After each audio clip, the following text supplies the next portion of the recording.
Passive pitfalls. Don't let the passive voice trap you. Hello everyone, and welcome back to our channel. Today we are going to tackle an interesting aspect of English grammar, the passive voice. It's a very useful tool, but it's also one that can trip us up if not used correctly. The focus of today's video is on common mistakes associated with the passive voice, and how to avoid them. So, let's dive in. Before we delve into the common mistakes, let's quickly recap what we mean by passive voice. In passive voice, the object of an action becomes the subject of the sentence. For example, the cat chased the mouse in active voice becomes, the mouse was chased by the cat in passive voice. Keep in mind, the passive voice is generally used when the action is more important than who or what is performing the action.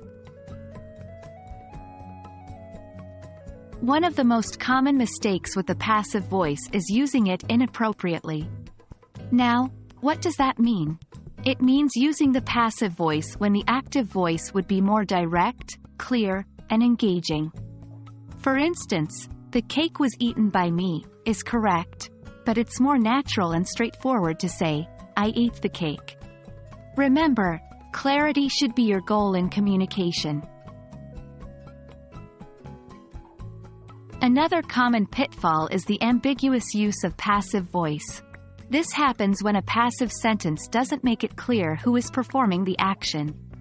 For example, mistakes were made is a passive sentence that doesn't specify who made the mistakes. If it's important for the reader or listener to know this, use the active voice instead. I, or we, they, etc., made mistakes. Overusing passive voice is another trap you can fall into. While the passive voice is great for highlighting the action over the actor, using it too much can make your language sound overly formal or indirect. For example, instead of the house was cleaned, the clothes were ironed, and the dishes were washed by me, say, I cleaned the house, ironed the clothes, and washed the dishes. Now, let's talk about some practical ways to avoid these mistakes. 1. Always strive for clarity in your sentences. 2. Avoid ambiguity. Be clear about who is doing the action. 3.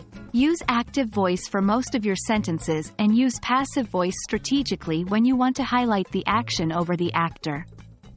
4. When in doubt, read your sentence aloud. If it sounds awkward or confusing, it's likely better to switch to active voice. And that wraps up our discussion for today. The passive voice is a powerful tool in English, but remember, use it wisely. Avoid the common pitfalls we discussed, and your English communication will be clearer and more engaging. We hope you found this video helpful. As always, keep practicing, and we'll see you in our next lesson. Happy learning!